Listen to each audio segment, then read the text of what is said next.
ভারতের একটা মৌলবীর জলসা শোনা নিষেধ, সেটা হচ্ছে মোল্লা ইয়াসিনের। আপনারা জানেন না, ইউটিউব খুললে আর ফেসবুক খুললে পাবেন।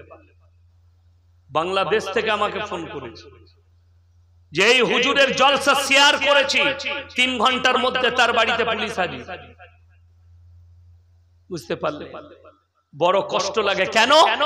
হক কথা বলার কারণ। আমি সেদিনে দেখলাম বাংলাদেশের হাসিনা এমন একজন মুসলমান নেত্রী, তিনি বলছেন যে আমার ছেলে খ্রিস্টানদের মেয়েকে বিয়ে করেছে, খ্রিস্টানদের মেয়ে, আর খ্রিস্টানরা হচ্ছে আহলে কিতাব। জোরে বলুন নাউজুবিল্লাহ। খ্রিস্টানরা আহলে কিতাব নয়, মাথায় গেঁথে নে। আহলে কিতাব ততদিন ছিল খ্রিস্টানরা যতদিন পর্যন্ত তারা ঈসা মসিহকে আল্লাহর নবী আর পয়গম্বর মেনেছে। আর যখনই বলেছে আল্লাহর বেটা ঈসা, তখনই তারা আহলে কিতাব থেকে বেরিয়ে গেছে, তাদের ঈমান চলে গেছে, আর তারা বঞ্চিত হয়ে গেছে আমার আল্লাহর কাছে। ওই জন্যই তো দেখবে গির্জায় কজনের মূর্তি থাকে বাবা? গির্জায় কজনের মূর্তি থাকে? 2 জনের। কজনের বললাম? 2 জনের। যে কোনো গির্জায় দেখবেন একটা হচ্ছে হযরতে মারিয়ামের আর একটা হচ্ছে যিশু ঈসা। 2টো মূর্তি রেখে তার সামনে উপাসনা করে খ্রিস্টান। আল্লাহ রাব্বুল আলামিন, আমি গাঁজাখড়ি বকিনি, কতগুলো কোরআন শোনালাম, হিসেব করলে 5 পৃষ্ঠা হয়ে যাবে মনে হয়। আমার ভাই আবার শোনাচ্ছি, গাঁজাখড়ি বকিনি। এই পাপটার কারণে খ্রিস্টানদের সামনে নয়, পৃথিবীর মানুষের সামনে আল্লাহ কিয়ামতের দিনে হযরতে ঈসা নবীকে কাঠগোলায় দাঁড় করাবেন। আদালতে যেমন মুজরিমকে দাঁড় করানো হয়, আর আল্লাহ প্রশ্ন ছুড়বেন। কোরআনে প্রশ্নটা আছে 7 পারায়। নবীজিকে বললেন, হে আমার নবী, আমি কিয়ামতের দিনে আমার ঈসা মসিহকে দাঁড় করাবো, আর আমি প্রশ্ন করব, ইসকালাল্লাহু ইয়া ঈসা ইবনে মারইয়াম আনতা কুলতা লিন-নাস ইত্তাখিদুনি ওয়া উম্মি ইলাহাইনি মিন দুনিল্লাহ। কিয়ামতের দিনে আল্লাহ বলবেন, ওগো মরিয়মের পুত্র ঈসা, ইসকালাল্লাহু ইয়া ঈসা ইবনে মারইয়াম, মরিয়মের পুত্র ঈসা, তুমি কি বলেছিলে তোমার কওমকে আল্লাহ ছাড়াই আমি আর আমার মায়ারও 2টো আল্লাহ? তখন ঈসা নবী কাঁদবেন আর আল্লাহকে বলবেন, ক্বালা সুবহানাক মা ইয়াকুনু লি আন আকুলা মা লাইসা লি বিহাক, ইন কুনতু কুলতুহু ফাকাদ আলিমতা তা'লামু মা ফি নাফসি ওয়া লা আ'লামু মা ফি নাফসিক ইন্নাকা আনতা আল্লামুল গুয়ুব। ওই আল্লাহ, যে কথা বলার আমার হক নেই, যে কথা বলার আমার অধিকার নেই, সে কথাই আমি কেমন করে বলতে পারি? আর আমি যদি এই কথা বলে থাকতাম আপনার তো অজানা হতো না।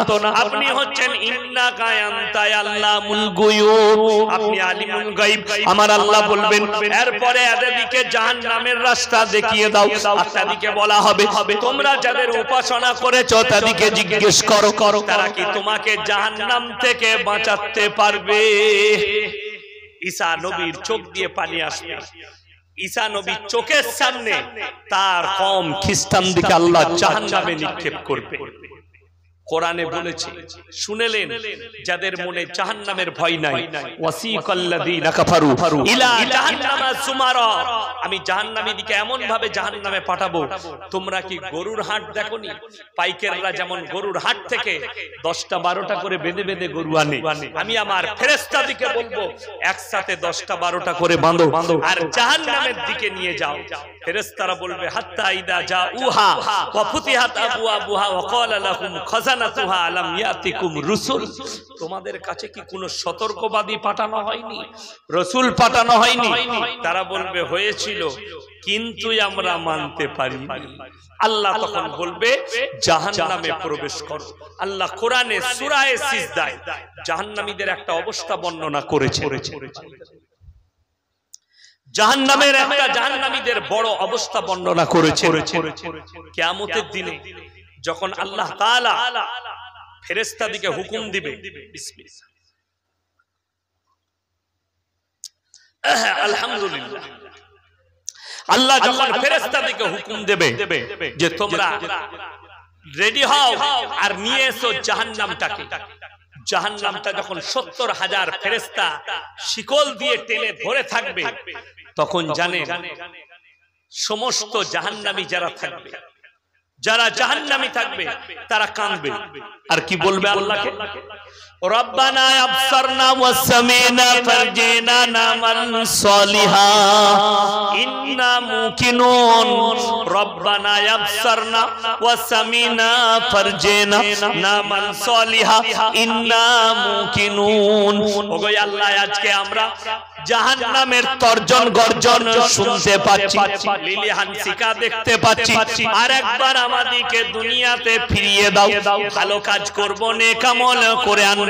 আল্লাহ তখন উত্তর দেবেন, লাম লান্না জাহান্নামা মিনাল জিন্নাতি ওয়ান নাসি আজমাইন, জাহান্নামকে আমি জিন এবং ইনসান দ্বারা পরিপূর্ণ করব।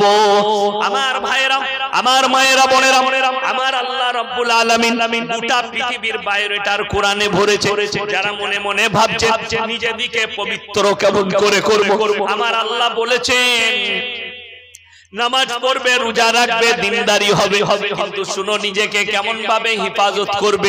যদি তুমি রাস্তা দিয়ে হাঁটো, বাজারে যাও, তুমি সেই বাজার দিয়ে যেতে পাবে না। কোরআন বলছে ওয়ালা তাকরাবুজ জিনা ইন্নাহু কানা ফাহিশা ওয়া সাআ সাবিলা, যে রাস্তায় ব্যভিচার হয় সে রাস্তার ধারে পাশে তোমরা যাতায়াত করো না, সেই জিনা থেকে ব্যভিচার থেকে দূরে থাকো।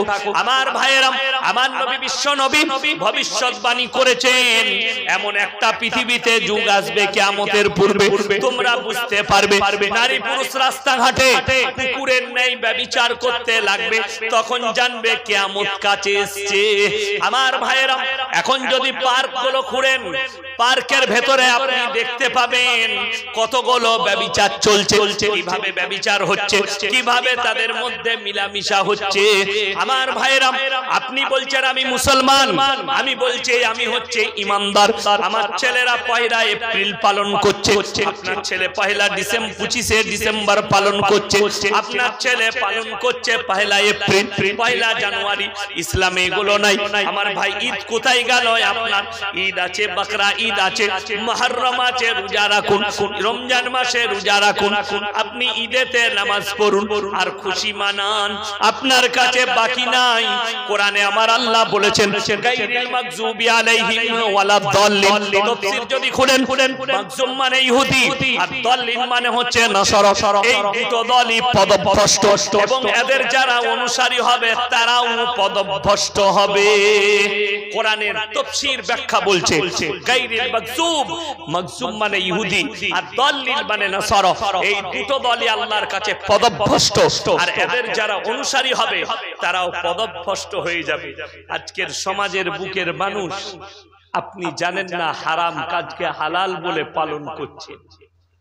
মুসলমানদের ছেলেরা, আপনাকে দেখিয়ে দেব আজকে কত বড় বিপদ জানেন, আপনাকে বলে দিই। মৌলবীদিকে জিজ্ঞেস করে না, উলামাদের কাছে বসে না, ভালো লোকের কাছে বসে না, তার কারণে অনেক মুসলমান লোকের বউকে পালিয়ে নিয়ে এসে ঘর করছে। বিয়ে করেছে, লোকের বউকে নিয়ে পালিয়ে এসেছে, দিয়ে তার সঙ্গে ঘর করছে। জোরে বলুন নাউজুবিল্লাহ। আল্লাহ হেফাজত করুন। বিবি তালাক দেয়নি, স্বামী তালাক দেয়নি, আপনি সেই মেয়েকে নিয়ে কি করে ঘর করছেন? পৃথিবীর কসম খুদার করে বলছি, গোটা পৃথিবীর মৌলবি যদি এক কাছে হয়ে নিকাহ পড়ায়, বিবাহ হবে না যতক্ষণ পর্যন্ত স্বামী তালাক না দিচ্ছে। স্বামীকে তালাক দিতে হবে, তবে হবে। ইদ্দত পালন করবে 4 মাস 10 দিন, তারপরে দ্বিতীয় স্বামী গ্রহণ করতে পাবে। এর অনেক লম্বা চওড়া ব্যাখ্যা বিশ্লেষণ আছে। এই ইদ্দতের আর তালাকের অনেক ব্যাখ্যা আছে। আমাদের মোদিজি তো পার্লামেন্টে পাস করালেন, তালাকের উপরে বিল পাস হয়েছে না হয়নি? কেন?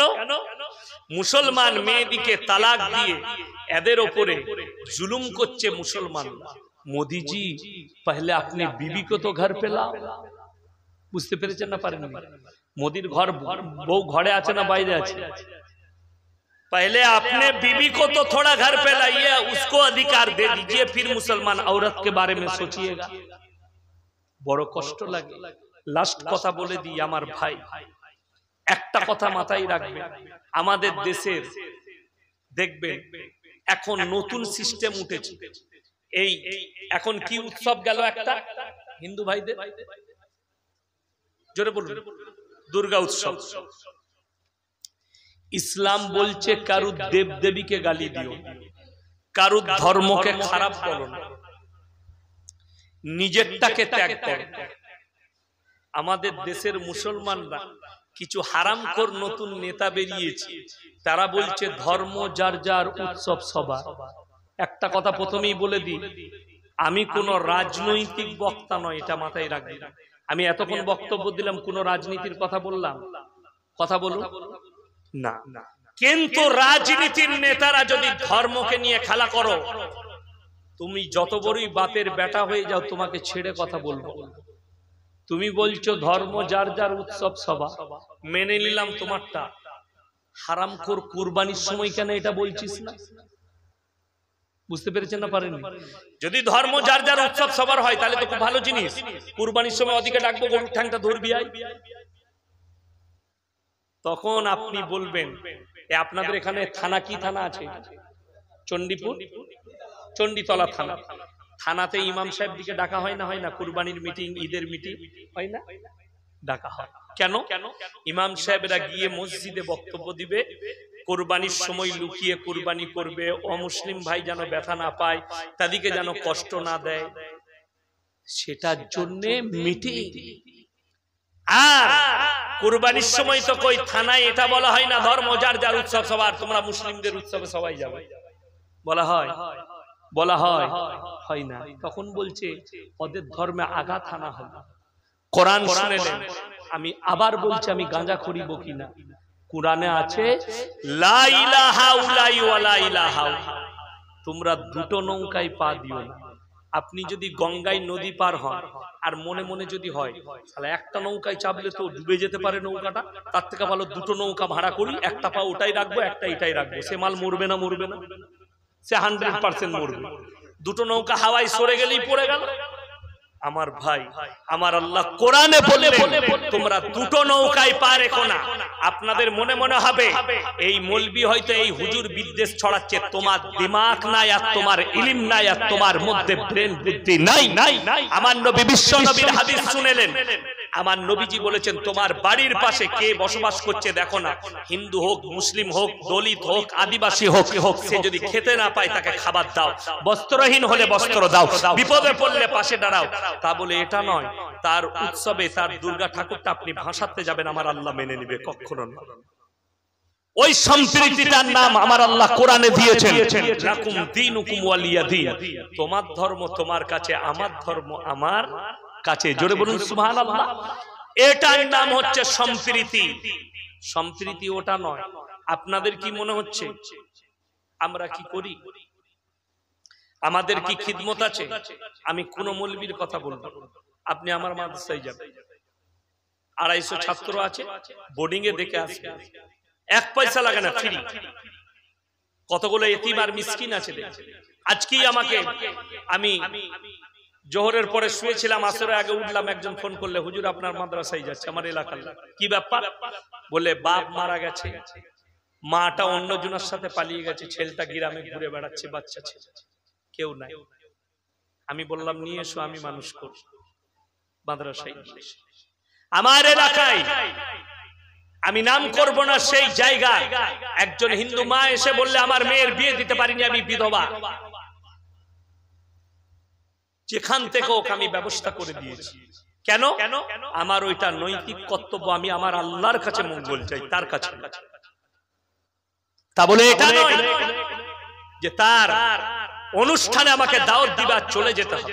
আমি আবার বলে দিই যে হিন্দু ভাইরা আমার বক্তব্য শোনার পরে বলবেন এই মৌলবিটা গুণা, তাদেরকে বলে দিই, আমার বোম্বেতে আমার ভাইরা ভাই থাকে, তার বড় এম্বুটারি কারখানা আছে, বড় সেট, কিবিরিয়া সেট নাম, দাদারে থাকে আন্টাফিলে।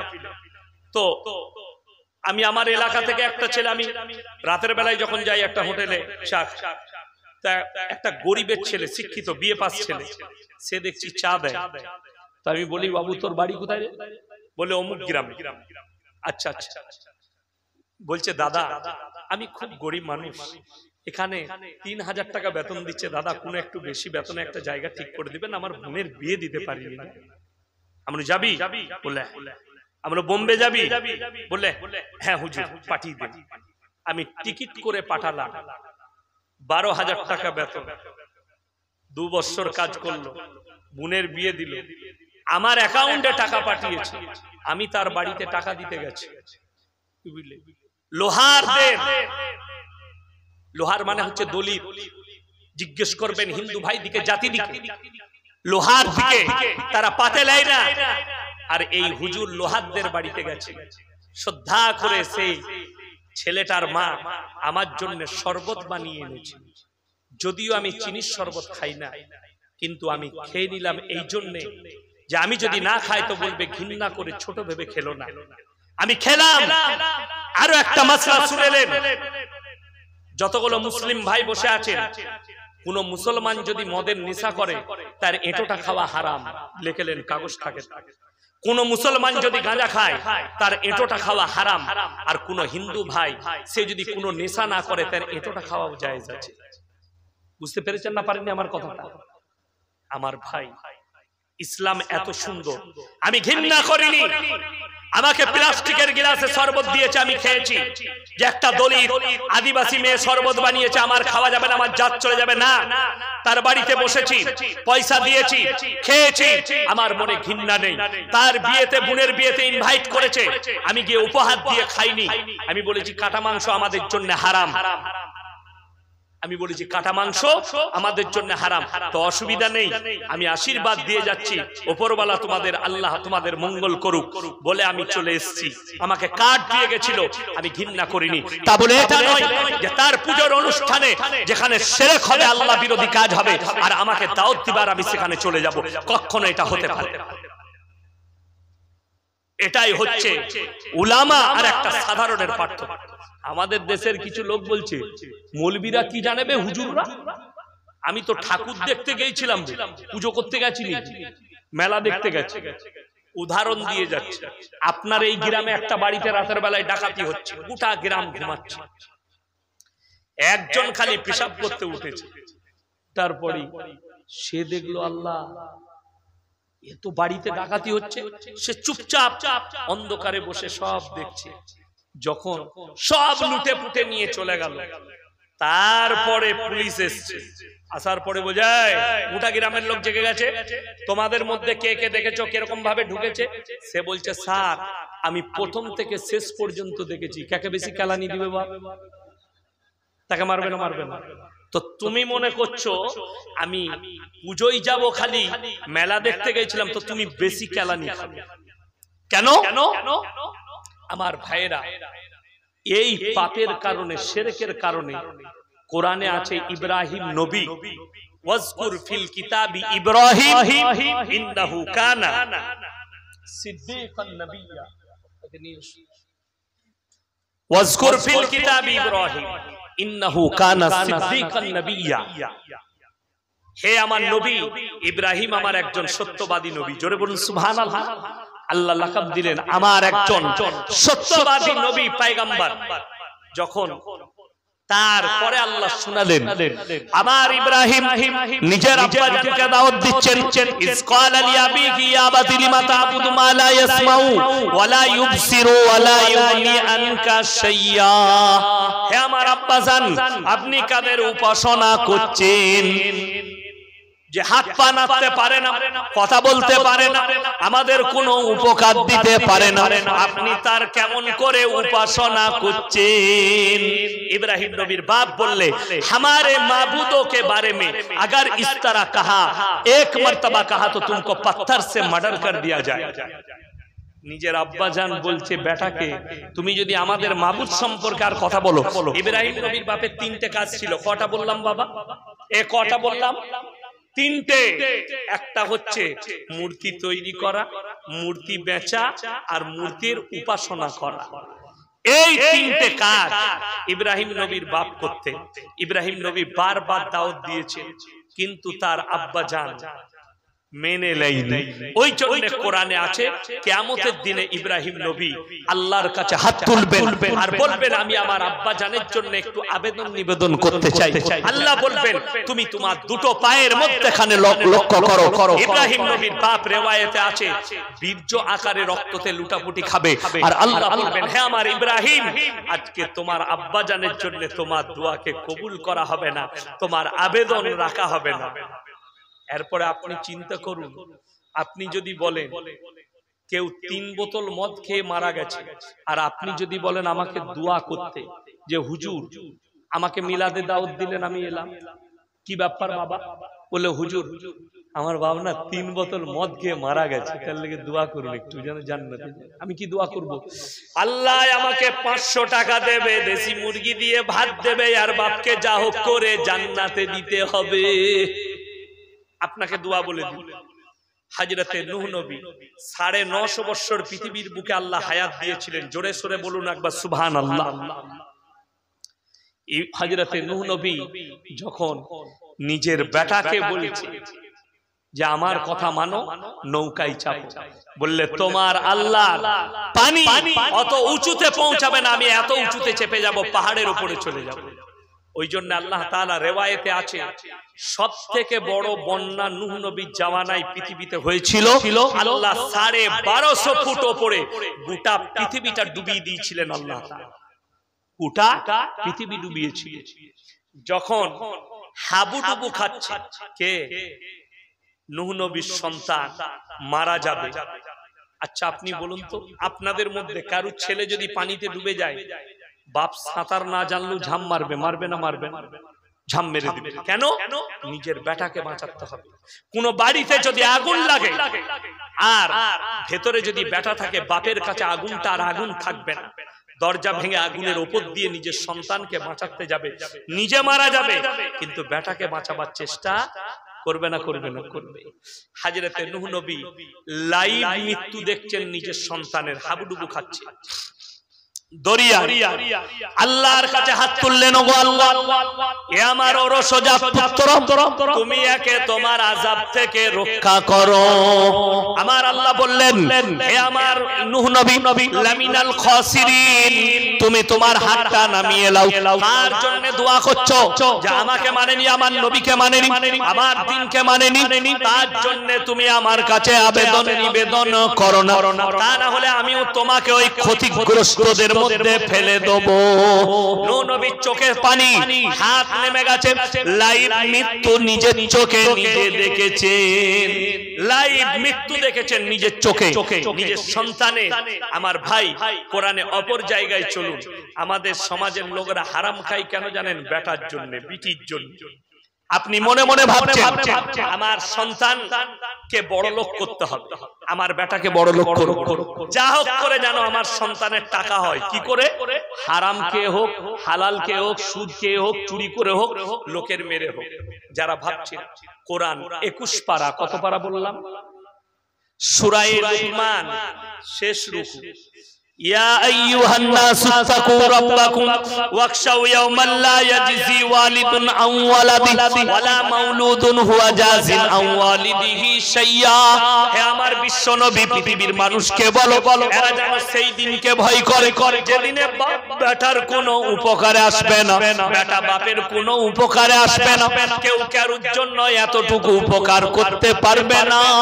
এরপরে আরো একটু আগে চলো, আমার আল্লাহ কোরআনে অপর জায়গায় বললেন ইয়াউমা ইয়াফিরুল মারউ মিন আখিহি ওয়া উম্মিহি ওয়া আবিহি ওয়া সাহিবাতিহি ওয়া বানি লিকুল্লি ইমরিইম মিনহুম ইয়াউমা ইযিন শানুন ইউগনি। হে আমার বিশ্ব নবী আপনি বলুন কিয়ামতের দিনটা এত খারাপ দিন হবে, এমন জায়গা হবে, শুনে নাও, স্বামী স্ত্রীর কাছে ছুটে যাবে, স্ত্রী বলবে দুনিয়াতে আমার কোনো স্বামী ছিল না, স্বামী বলবে স্ত্রী ছিল না, বাপ বলবে বেটা ছিল না, বেটা বলবে বাপ ছিল না, মা বলবে বিটি ছিল না, বিটি বলবে মা ছিল না।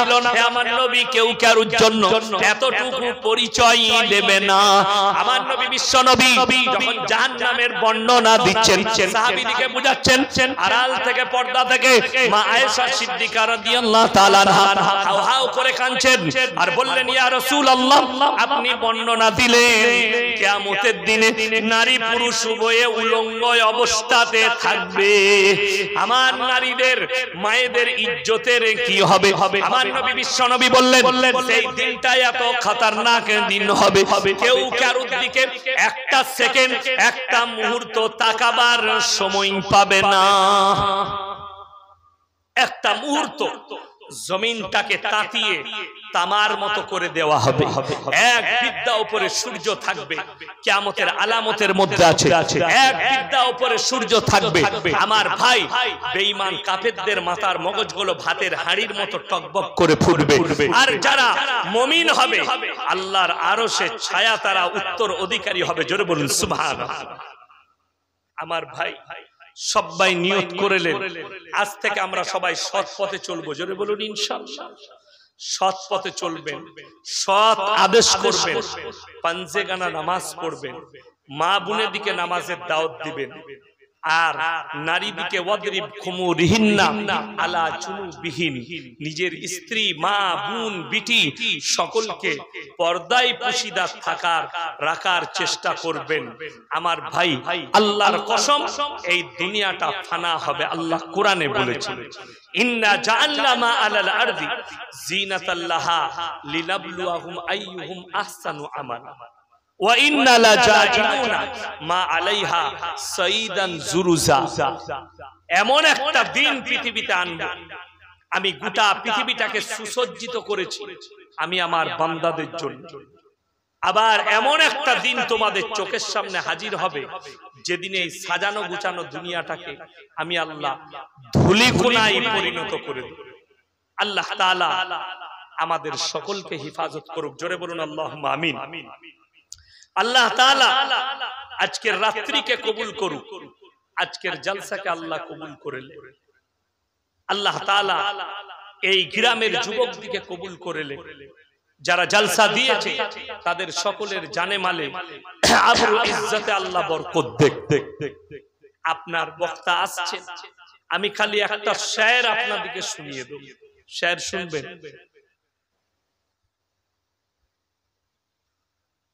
বিসমিল্লাহ।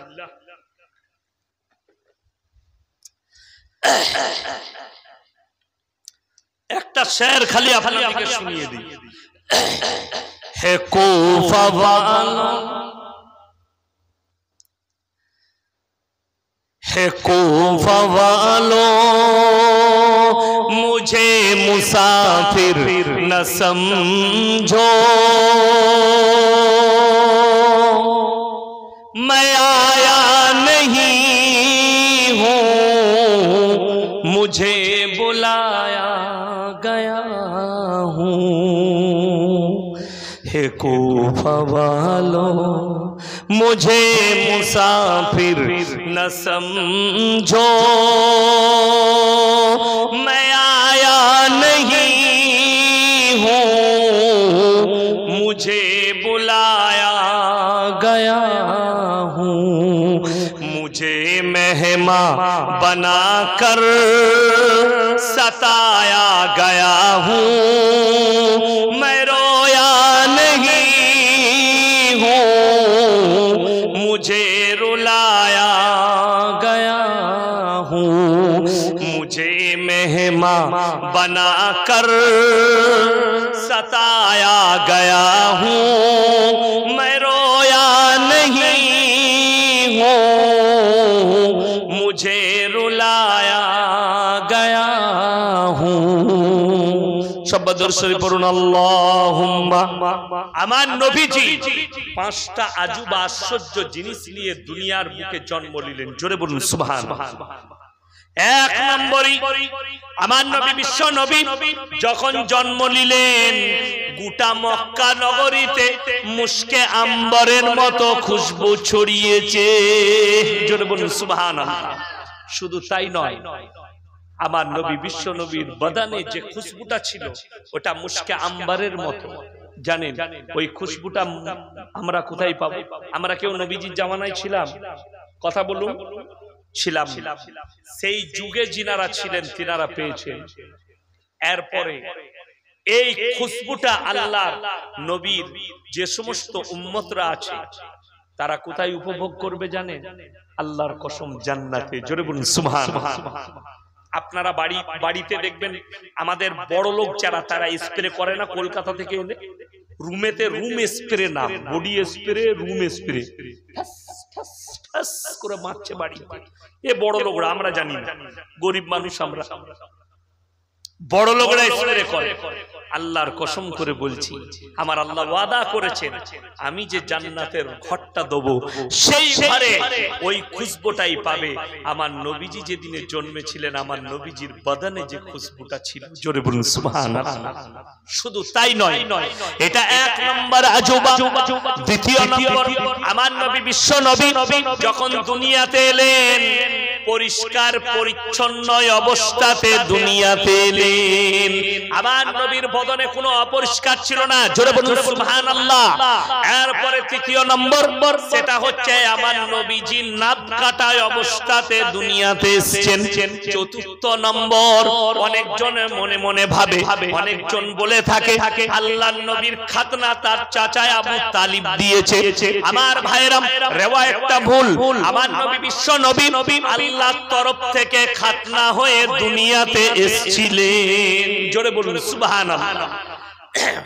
একজন অমুসলিম ভাই আমাকে ফোন করেছে, বলে আচ্ছা তোমাদের তো বলো মুসলমানি দিতে হয়, এটা তো কুদরতি নয়। বোকা, এটা আল্লাহর কুদরতি। আল্লাহর কি বললাম? কুদরতি। কেন? একমাত্র আল্লাহ প্রমাণ দিয়ে দিয়েছেন যে আমি আমার নবীজিকে খাতনা অবস্থায় দুনিয়াতে পাঠিয়েছি। এটা আজুবা এবং আশ্চর্য জিনিস। কটা হলো বাবা? চারটা হলো, বাকি রইল কটা? একটা। এটাই হচ্ছে মারাত্মক। আমার নবী সাল্লাল্লাহু আলাইহি সাল্লামকে মা আমিনার পেহলুতে পাশে যখন শোয়ানো হলো, উবুড় হয়ে গেলেন। দুধ পান করানোর জন্য শোয়ানো হয়েছে, কিন্তু নবীজি উবুড় হলেন। 1 ঘন্টা 2 ঘন্টার বাচ্চা উবুড় হতে পারবে? পারবে না।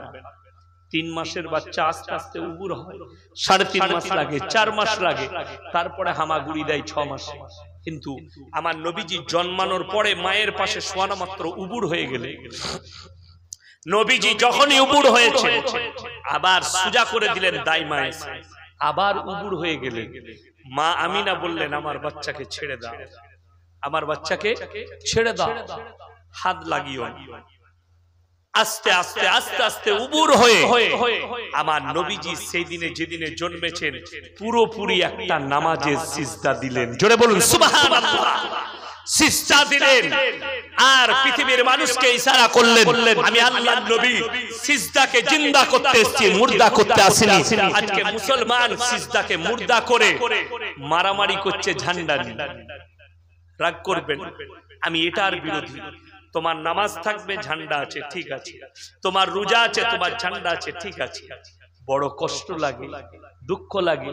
আপনি বলছেন এই যে ঈদে মিলাদুন নবী, একজন হাত তুলে বলুন তো ফরজ, ওয়াজিব না সুন্নত?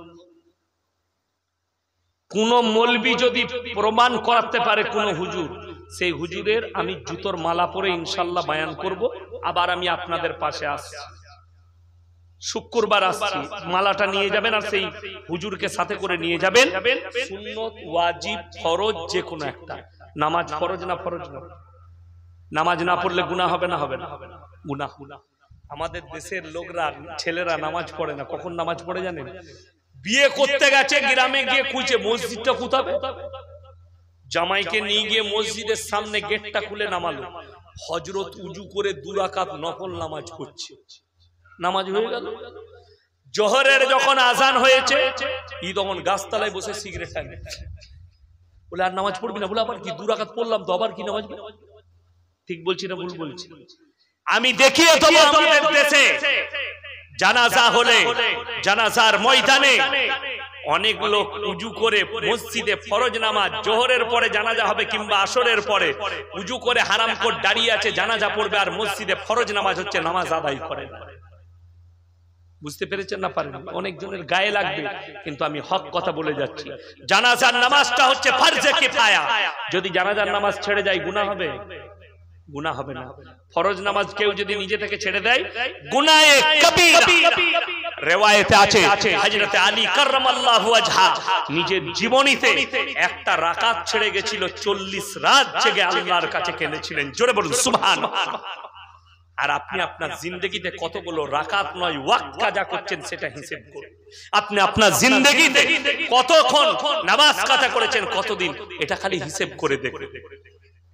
আমার ভাই, আপনি মনে মনে করবেন না যে ইয়াসিন ভাই এসেছে ওর বয়ানে হিদায়াত পেয়ে যাবে, কখনো লয়। আমার নবী, বিশ্ব নবী, সকলে বলুন সাল্লাল্লাহু আলাইহি সাল্লাম, জন্মানোর পরে নবীজি ছিলেন বরকতপূর্ণ নবী। জোরে বলুন সুবহানাল্লাহ। নবীজিকে আল্লাহ এত বরকত দিয়েছিলেন, নবীজির প্রথম বরকত স্টার্ট শুনেলেন। নবীজিকে আল্লাহ এত নূরানিয়াত চেহারা দিয়েছিলেন, এত জ্যোতি দিয়েছিলেন নবীজির চেহারায় আকর্ষণ। দাই হালিমা দেখা মাত্র তার চোখেতে আকর্ষণ করে গেছেন নবীজি।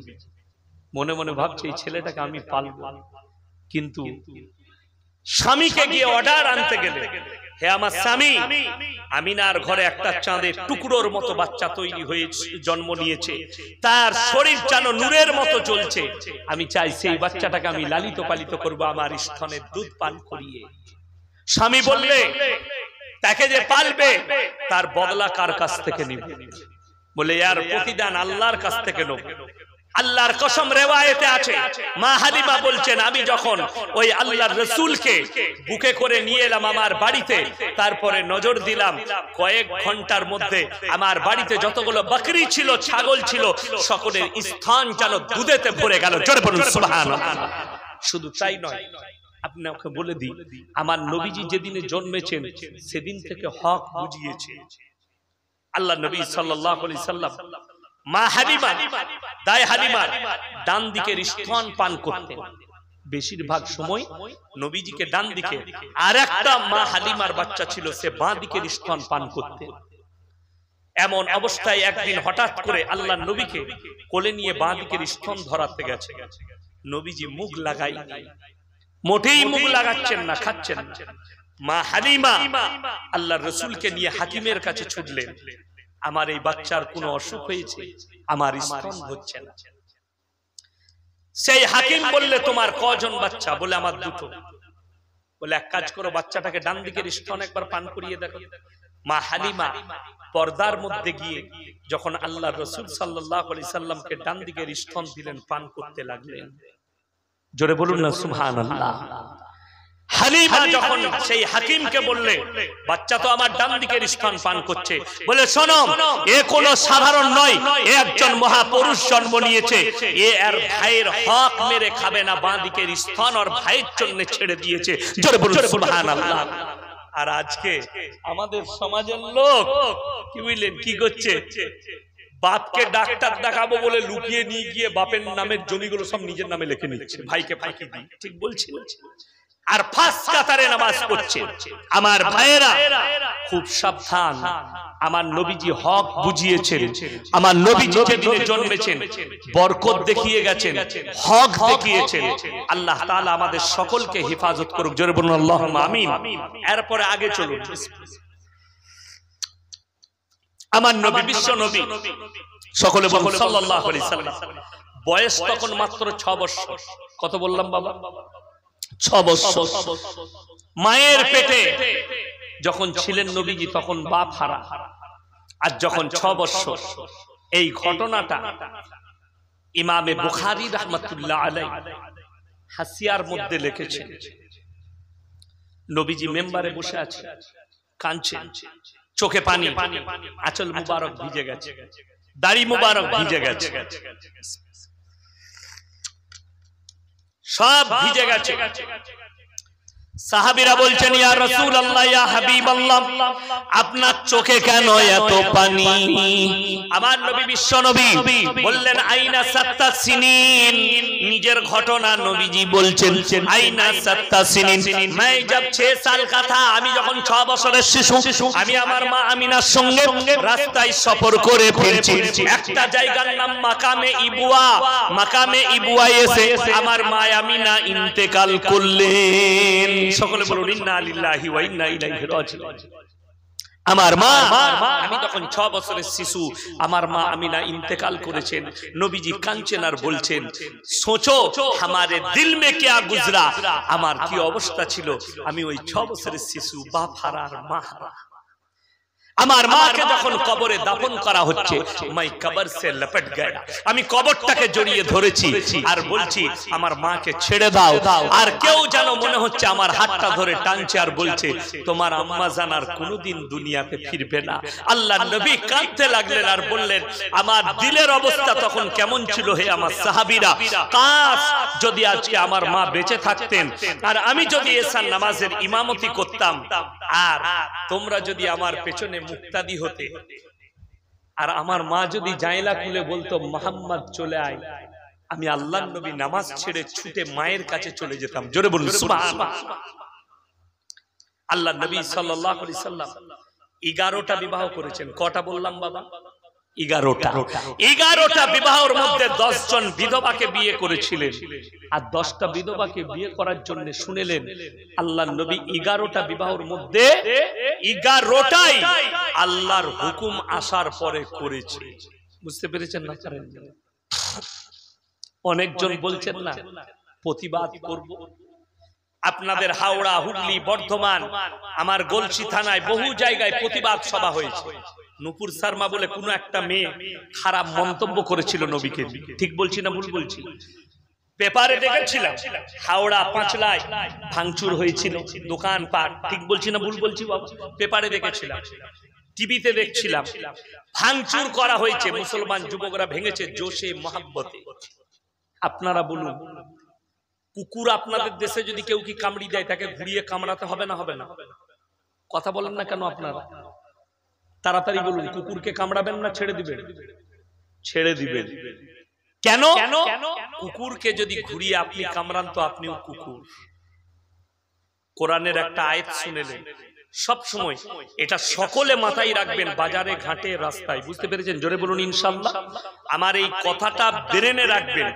কোরআনে সূরা ফুরকানে আছে ওয়াইদা খাতাবাহুমুল জাহিলুনা ক্বালু সালামা, তোমরা জাহিল এবং মূর্খদের সঙ্গে তর্ক বিতর্ক করো না। এর ব্যাখ্যা বিশ্লেষণে যখন যাবেন আমার আল্লাহ হুকুম দিলেন হে নবী, যাদের ধর্ম সম্পর্কে জ্ঞান নেই, কোরআন সম্পর্কে জ্ঞান নেই, আমার রাসূল সম্পর্কে জ্ঞান নেই, আমার হাদিস সম্পর্কে নবীজির সম্পর্কে জ্ঞান নেই, আসমান জমিন কিয়ামত সম্পর্কে জ্ঞান নেই, তোমরা তাদের সঙ্গে তর্ক বিতর্ক করো না। জোরে বলুন সুবহানাল্লাহ। নূপুর শর্মা বলেছে এতে কত লাভ হয়েছে জানে? কত লাভ হয়েছে? ভারতের 100 কোটি হিন্দু ভাই, তাদের মধ্যে যদি 10 কোটি হিন্দু ভাই নবীজির বায়োডাটার পড়তে যায়, যে দেখি যখন এরকম খারাপ কথা বলছে নবীজির আদর্শটা পড়ে দেখি, আল্লাহর কসম 1 কোটিকে আল্লাহ কবুল করে লিখি কামিয়াব। ঠিক বলছি না ভুল বলছি? আপনি এতই দেখেন গা কত মানুষ দলে দলে ইসলাম কবুল করছে, তাদেরকে দাওয়াত দিতে হয়নি। আপনি বলছেন অবশ্যই প্রতিবাদ হবে, ভাষার দ্বারা, দুয়ার দ্বারা, আখলাকের দ্বারা, চরিত্রের দ্বারা প্রতিবাদ হবে। আমার নবী সকলে বলুন সাল্লাল্লাহু আলাইহি সাল্লাম যদি বলেন এটার জন্য দোকান আপনার বাড়ির পাশের হিন্দু ভাইয়ের দোকান ভাঙবেন, তাহলে আমি বলতে চাই আল্লাহর নবী সাল্লাল্লাহু আলাইহি সাল্লামকে তয়েফের মাটিতে রক্তাক্ত করা হয়েছিল, তার লাগে কি করা উচিত ছিল? হযরতে শুয়বা লুতবা, হযরতে আম্মার ইবনে ইয়াসিনের মায়ের দু পায়ে উট বেঁধে দুদিকে তাড়িয়ে দিয়েছে, আঁখ ফাড়ার মতো ফেরে গেছে। হযরতে সাইয়্যিদানা বেলাল হাবশির কোমরে দড়ি বেঁধে উটের পেছনে বেঁধেছে, পিঠের চামড়াটা কোমরে লেগে গেছে। হে বেলাল বেলাল হাবশি হয় কলমা ছাড়ো, তা না হয় জীবনটা দিয়ে দাও, নাহলে আমাদের ধর্মে ফিরে এসো। বেলাল হাবশি বলেছেন আমি শাহাদাতকে পছন্দ করি, কিন্তু কলমা থেকে সরার রাস্তা নাই। জিজ্ঞেস করুন আরো আগে, হযরতে উসমানে গনিকে বেঈমান কাফেররা 40 দিন পানি দেয়নি। হযরতে উসমানে গনিকে পা হাত বেঁধে ফেলে রেখে দিয়েছেন। হযরতে আলী চামড়ার বালতি করে পানি নিয়ে যাচ্ছেন, বেঈমানরা তীর মেরে ফাটিয়েছে বালতিকে। এরপর ভেবে দেখুন, সেই সাহাবীরা যখন, সেই নবীজি যখন মক্কা বিজয় করছেন, কতটা বদলা লিয়া দরকার ছিল। বুঝতে পেরেছেন না পারেন? আপনার মাকে যদি কেউ মার্ডার করে আপনি ছেড়ে দিবেন? কথা বলুন না। আম্মার ইবনে ইয়াসিনের আম্মা জান মাকে ঈমান আনার কারণে কাফেররা এই পায়ে একটা উট বেঁধে দিল আর এই পায়ে উট বেঁধে দিয়ে দুদিকে উটগুলোকে তাড়িয়ে দিলে দু ফাল্লা হয়ে গেল আখ ফাড়ার মতো। যুদ্ধের ময়দানে আল্লাহ নবী সাল্লাল্লাহু আলাইহি সাল্লাম যুদ্ধের ময়দানের শেষে হাঁটু গেড়ে হাউ হাউ করে কাঁদতে লাগলেন। নিজের চাচা জান আমিরে হামজা রাদিয়াল্লাহু তাআলা আনহুর লাশ দেখে বুকটা চিরা, কলিজা থট্টা বার করে নিয়েছে, চেহারাটা ক্ষতবিক্ষত করেছে। নবীজি কেঁদে কেঁদে বললেন, আমার চাচার সঙ্গে এই অবস্থা কে করেছে? একজন সাহাবী বললেন, ইয়া রাসূলুল্লাহ, তার নাম হচ্ছে হিন্দা, যে আপনার চাচার কলিজা থট্টা বার করে চিবিয়ে খেয়েছে। নবীজি যেদিনে মক্কা বিজয় করলেন, সেদিনে সাহাবীরা তলোয়ার তুলে রেডি হলো, আজকে আমরা বদলা লব। বদলা লিবার সময় এসেছে। নবীজি মেম্বারে বসলেন আর সাহাবীদিকে বললেন, কে বলছো বলো, আমার কাছে এগিয়ে এসো। সমস্ত সাহাবীরা এগিয়ে এলেন আর আমার নবীজি বললেন, হে আমার সাহাবীরা, আজকে আমরা মক্কা বিজয় করেছি, তোমরা আমার 5টা কথার উপরে আমল করবে। 1 নম্বর, শোনো, বৃদ্ধকে মারতে পাবে না, বৃদ্ধাকে মারতে পাবে না, আত্মসমর্পণ করলে মারতে পাবে না, কাবা ঘরে প্রবেশ করলে মারতে পাবে না, শিশুকে মারতে পাবে না, আবু সুফিয়ানের ঘরে আশ্রয় নিলে মারতে পাবে না। আমার নবী বিশ্ব নবী মক্কা নগরীতে এলান করলেন, হে বেঈমান কাফের, শুনে নাও, তোমরা নির্দ্বিধায় নির্ভয়ে বসবাস করবে আর নিজের ধর্ম পালন করবে, তোমাদের উপরে কেউ অত্যাচার করবে না। জোরে বলুন সুবহানাল্লাহ। নবীজি ক্ষমা করলেন। জানেন, যখন দলে দলে ঈমান আনছে নবীজির কাছে, বেঈমান কাফেররা এসে কালমা পড়ছে, আমার নবীজি সাল্লাল্লাহু আলাইহি সাল্লাম মেম্বারে বসে আছে। দূর থেকে দেখতে পেলেন একটা লোক নিজের শরীরটাকে চাদর দিয়ে ঢেকে আসছে দলের মধ্যে, পুরো শরীর ঢাকা, বোরকার মতো মুখ ঢেকে নিয়েছে। কেন? লজ্জায়। আমার নবীজি, সকলে বলুন সাল্লাল্লাহু আলাইহি সাল্লাম, বুঝতে পেরেছিলেন এই লোকটা যে মুখ ঢাকা দিয়ে আসছে সে কে।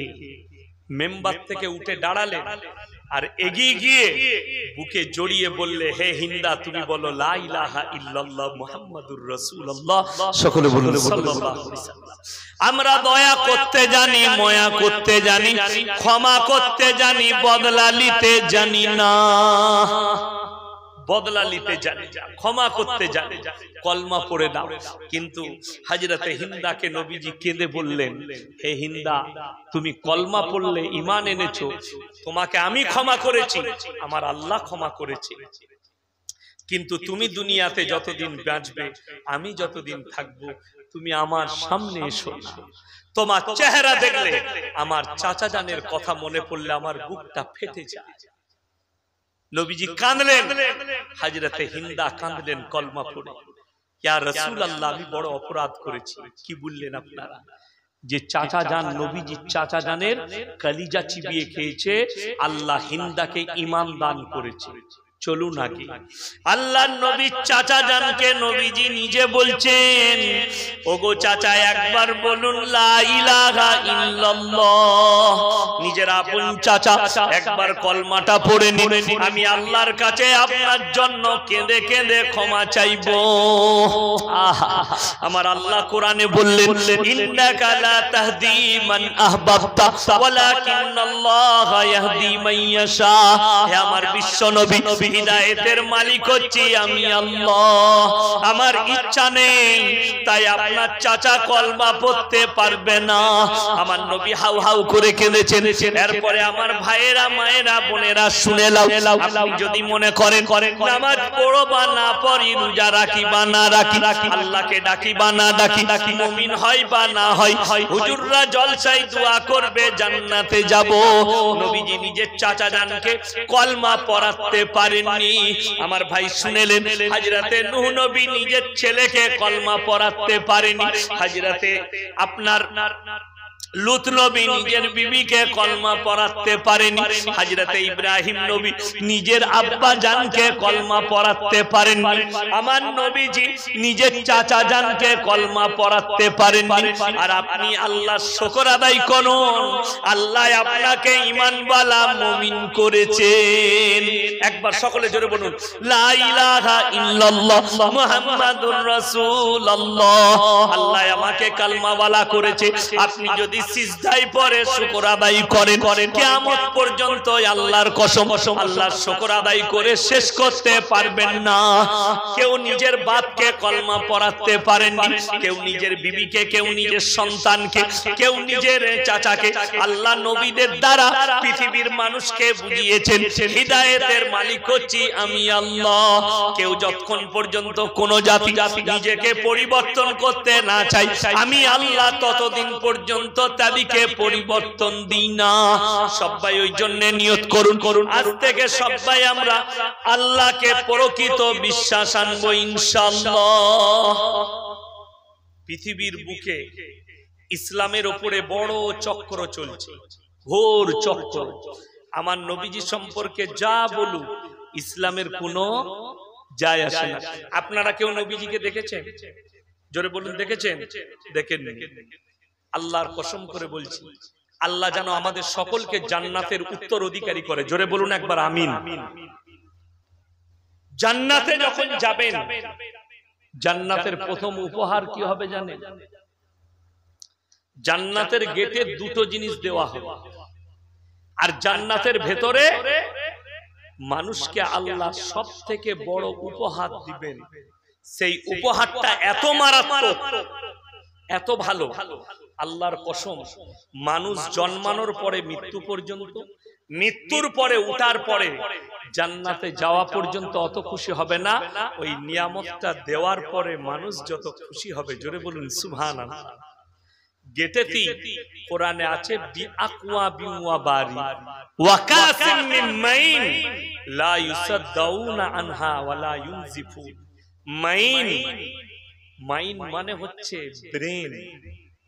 তোমাদিকে জান্নাতের ফেরেশতারা গেটেতে দাঁড়িয়ে তোমাদিকে হিরেমতি মুক্তে দিয়ে সাজানো আপনার পবিত্র কাটোরায় পবিত্র শারাবান তাহুরা পান করাবেন। জোরে বলুন সুবহানাল্লাহ। গেটেতে। আর জান্নাতে সব থেকে বড় উপহার হবে আল্লাহর দিদার। জোরে বলুন সুবহানাল্লাহ। আল্লাহর দিদারটা আপনি শুয়ে শুয়ে ভাববেন রাতে, আল্লাহকে দেখিনি, আল্লাহর দিদারটা কেমন হবে, আপনি পাগল হয়ে যাবেন, আপনার মন ভরে যাবে। যারা নামাজ পড়ি না তারা ভাববেন যে আল্লাহর দিদারটা কেমন হবে। একটু ছোট্ট উদাহরণ দিই, যদিও মিল খাবে না। দেখবেন যখন আমাদের বাপরা আমাদের জন্য মেয়ে দেখে, কি বলে, তোর লেগে একটা মেয়ে দেখে এসেছে, তখন আমাদের মনেতে লাড্ডু ফুটে, আল্লাহ আমি কবে দেখবো। মাকে জিজ্ঞেস করে বুনাইকে, আচ্ছা কবে যাবে বলো তো মেয়েটা দেখতে, মানে খালি মোলটা ছুকছুক করছে, কবে দেখবো। ঠিক বলছি না ভুল বলছি? এই যে মনেতে লাড্ডু ফুটে, আল্লাহর কসম করে বলছি, আজ থেকে যারা শুনে নিলেন আল্লাহর সব থেকে বড় উপহার হবে আল্লাহর দিদার। আপনারা ইন্তজার করুন আর নেক আমল করুন যে জান্নাতের উত্তর অধিকারী হব, আর আল্লাহর দিদার করার তৌফিক যেন আল্লাহ আমাদেরকে দান করেন। জোরে বলুন আল্লাহুম্মা আমিন। আমার ভাই, আমার নবী জনাবে মুহাম্মদুর রাসূলুল্লাহ, সকলে বলুন সাল্লাল্লাহু আলাইহি সাল্লাম, বিবাহ করেছেন। জানেন আল্লাহ নবী সাল্লাল্লাহু আলাইহি সাল্লাম প্রথম বিবাহ করেছেন, নবীজির বয়স মাত্র 25 বছরের যুবক, আর বিবাহ করলেন মা খাদিজাতুল কুবরা রাদিয়াল্লাহু তাআলা আনহা। তিনি হচ্ছেন 40 বছরের বুড়ি। বিয়েটা এমনি হয়নি, বিয়ে এমনি হয়নি। আল্লাহ তাআলা নবীদের সঙ্গে যে সমস্ত মেয়েদের বিবাহ হয়েছে তাদেরকে স্বপনের মাধ্যমে আল্লাহ জানিয়েছেন। যে সমস্ত পয়গম্বররা দুনিয়াতে এসেছেন আল্লাহ তাদেরকে বিশেষ বিশেষ মুআজিজা দিয়ে পাঠিয়েছেন, যাতে মানুষের সামনে প্রকাশ পেয়ে গেছে যে এগুলো পয়গম্বর। হযরতে ইউসুফ নবী যিনি ছিলেন, উলামারা বাদ দিয়ে আপনারা বলুন ওনার আব্বাজানের নাম কি ছিল? ইয়াকুব নবী। ইয়াকুব নবী ছোট্ট 6 বছরের শিশু সকালবেলায় উঠে বাপের কাছে ছুটেছে, আব্বাজান আমি একটা স্বপ্ন দেখেছি। কি স্বপ্ন? ইজ ক্বালা লিয়াবিহি আবাতি লিমা তা'বুদু মা লা ইয়াসমাউ ইজ ক্বালা ইউসুফু লিয়াবিহি আবাতি ইন্নী রাআইতু আহাদা আশারা কাওকাবা ওয়াশ-শামসা ওয়াল কামারা রাআইতুহুম লি সাজিদিন। ওগো আব্বাজান আমি রাতের অন্ধকারে স্বপ্ন দেখলাম 11টা নক্ষত্র, চন্দ্র এবং সূর্য আমাকে যেন সিজদা করছে। ইয়াকুব নবী বুঝতে পেরে গেলেন আমার এই ছেলেটা পয়গম্বর হবে। জোরে বলুন সুবহানাল্লাহ। হযরতে আল্লাহ নবী সাল্লাল্লাহু আলাইহি সাল্লামের সঙ্গে বিবাহ হবার আগে নবীজি যখন ছোট 10-12 বছর নবীজির বয়স, খাদিজা তখন বিবাহিত। স্বপ্ন দেখলেন কি আসমান থেকে চাঁদটা যেন ছুটে এসে আমার আঁচলে পড়ছে, 7টা টুকরো হয়ে বেরিয়ে যাচ্ছে। ঘুম থেকে উঠে কাঁদতে লাগলেন, চাঁদটা তো এলো আমার কোলে, ভেঙে বেরিয়ে গেল কেন? বেরিয়ে যাওয়া মানে সে মনে মনে সন্দেহ করলে কিছু একটা ব্যাপার আছে। সকালবেলায় ফজরের পরে ভাইয়ের কাছে ছুটলেন, নিজের চাচতো ভাই স্বপ্নের ব্যাখ্যা করতে পারত। হে আমার ভাই, আমি স্বপ্ন দেখলাম আসমান থেকে চাঁদটা এসে আমার আঁচলে পড়ছে, 7টা টুকরো হয়ে বেরিয়ে যাচ্ছে। সে বললে পৃথিবীতে এমন একজন মহামানব আসছে, এসে গেছে, যার সঙ্গে তোমার বিবাহ বন্ধন হবে এবং 7টা সন্তান হবে। একজনও বেঁচে থাকবে না, 7 জনই মারা যাবে। জোরে বলুন সুবহানাল্লাহ। মা খাদিজার বিবাহ হয়েছিল নবীজির সঙ্গে, 7টা বেটা, 7টাই বেটা দুনিয়া থেকে বিদায় নিয়েছিল। আল্লাহ তাআলা এমন কিছু মুআজিজা দিয়েছিলেন যাতে পৃথিবীর মানুষ নবীজিকে নবী পয়গম্বর অস্বীকার করার রাস্তা যেন খুঁজে না পায়। জোরে বলুন সুবহানাল্লাহ। তার মধ্যে 1 নম্বর উল্লেখযোগ্য, সেটা হচ্ছে আল্লাহর নবীর কোন সন্তান বেটা ছেলে বেঁচে থাকে নি। জোরে বলুন না সুবহানাল্লাহ। সব মারা গিয়েছিল বেটা ছেলে বলে। কেন? তারা বেঁচে থাকলে তারা দাবি করত আমি নবীর বেটা। আর নবী হযরতে ইউসুফ নবী ইয়াকুব নবীর ছেলে, কিন্তু নবী হয়েছে। কেন হয়েছিল? নবীর দরজা খোলা ছিল বলে। কিন্তু আমার নবী হচ্ছেন খাতাবান নবিয়্যিন, নবীজির পরে দরজা বন্ধ, নবীর পরে আর কোন নবী আসবে না। তাই নবীর পরে যেন কেউ দাবা করে ফিতনা সৃষ্টি না করে। ওই জন্য আল্লাহ তাআলা নবীজির একটাও বেটা ছেলেকে জীবিত রাখেননি, সব তুলে নিয়েছে, মেয়ে ছেলেরা জীবিত ছিল। দ্বিতীয় নম্বর, আল্লাহ নবী সাল্লাল্লাহু আলাইহি সাল্লাম উম্মি ছিলেন। উম্মি মানে লেখাপড়া জানতেন না, কিন্তু বৈজ্ঞানিক নবী ছিলেন। জোরে বলুন সুবহানাল্লাহ। অনেক মৌলবি ভুলবশত বলে ফেলে নবীজি অশিক্ষিত ছিল, নাউজুবিল্লাহ বলুন না। নবীজি উম্মি ছিলেন মানে লেখার অক্ষর জ্ঞান ছিল না নবীজির। কেন ছিল না? লজিক আছে, এর পেছনে আল্লাহ লজিক রেখেছেন। ওই লজিকটা বুঝলে, নাইলে আপনাদের মনে মনে হবে এ তো হুজুর ভুলভাল বলছে। না, লজিকটা শুনেলে। আমি এখানে আপনাদের কাছে বক্তব্য দিচ্ছি না দেই না, আপনাদের অনেকের মনে মনে হবে খুব ভালো তাফসীর করছে, দারুণ বক্তা। কিন্তু এখানে যদি আমার উস্তাদ আসে, আমার উস্তাদের কাছে আমি কিন্তু ছোট, তার জুতো সোজা করতে হবে। ঠিক বলছি না ভুল বলছি? আমার উস্তাদের কাছে আমি ছোট। আমার উস্তাদ বলবে ইয়াসিন আমার ছাত্র, তাহলে আমি ছোট হলাম না বড় রইলাম? ছোট হলাম। কেউ যদি নবীজিকে শিক্ষা দিতেন, সে বলতো আমি হচ্ছি নবীজির মুহাম্মাদের শিক্ষা গুরু, আমার নবীজিকে ছোট করা হতো। ওই জন্য যতগুলো নবী পয়গম্বর আল্লাহ পাঠিয়েছেন, তাদের শিক্ষা গুরু দুনিয়াতে ছিল না। সকলের শিক্ষা গুরু হচ্ছেন আমার আল্লাহ রাব্বুল আলামিন। জোরে বলুন সুবহানাল্লাহ। আমার আল্লাহ অপর জায়গায় বলেছেন, আমি আমার নবীকে ইলমের সুমান্দার দিয়েছিলাম, জ্ঞানের সমুদ্র, এবং নবীজি ছিলেন বৈজ্ঞানিক নবী। যেটা বলেছেন বিজ্ঞান সমতুল্য কথাবার্তা বলেছেন। যে আখলাক দিয়েছেন মানুষের উপকারের জন্য দিয়েছেন। নবীজি আল্লাহর কসম একটা কথা মাথায় রাখবেন, তলোয়ারের দ্বারা, ভাঙচুরের দ্বারা, মারামারির দ্বারা ইসলাম প্রচার করেননি। তলোয়ারের দ্বারা নয়, আল্লাহর নবী যদি ইসলাম প্রচার করেছেন আখলাক আর চরিত্রের দ্বারা ইসলাম প্রচার করেছেন। কি বললাম বাবা? আখলাক এবং চরিত্রের দ্বারা নবীজি ইসলাম প্রচার করেছেন। তা না হলে তয়েফেতে রক্তাক্ত করার পরে জিবরিল আমিন বললেন, ইয়া রাসূলুল্লাহ, আপনি যদি একবার হুকুম দেন আমি একটা পর মারবো, পৃথিবীটা 7 বার ধ্বংস হবে। নবীজি কাঁদলেন আর বললেন, জিবরিল আমিন, আমি চাই না যে আমার উম্মতেরা ধ্বংস হোক, আমি তাই তারা যেন আমার প্রতি ঈমান আনয়ন করে। আমি কালকে আবার যাব তাদেরকে দাওয়াত দিতে। জোরে বলুন সুবহানাল্লাহ। নবীজি চাইনি যে আমার উম্মতেরা ধ্বংস হোক। আমার নবী বৈজ্ঞানিক নবী ছিলেন, সায়েন্টিস্ট নবী ছিলেন। শুধু তাই নয়, আমার আল্লাহ রাব্বুল আলামিন আল্লাহ রাসূল সাল্লাল্লাহু আলাইহি সাল্লামকে ওয়াফাতের সময় যখন দুনিয়া থেকে বিদায় নিয়েছেন, আপনারা শুনেছেন, আবার বলে যাচ্ছি, যারা জানেন না শুনেলেন, নবীজির জানাজার ইমামতি কোনো মানুষ করেননি। অথচ সেখানে হযরতে উমর আছেন, হযরতে উসমানে গনি, হযরতে আবু বকর সিদ্দিক রাদিয়াল্লাহু তাআলা আনহু, হযরতে আলী, কিন্তু কেউ করেননি। নবীজি নিষেধ করেছিলেন। কেন? এটার পেছনেও লজিক আছে। কেউ যদি নবীজির জানাজার ইমামতি করতেন, সেই সাহাবী বলতো আমি জানাজা পড়িয়েছি, আমার নবীজিকে ছোট করা হতো। ওই জন্য নবীজি অর্ডার দিলে আমার শরীরটা রাখা থাকবে, লাশটা রাখা থাকবে, তোমরা নিজের নিজের নিয়ত করে দোয়া পড়ে জানাজা পড়ে চলে যাবে।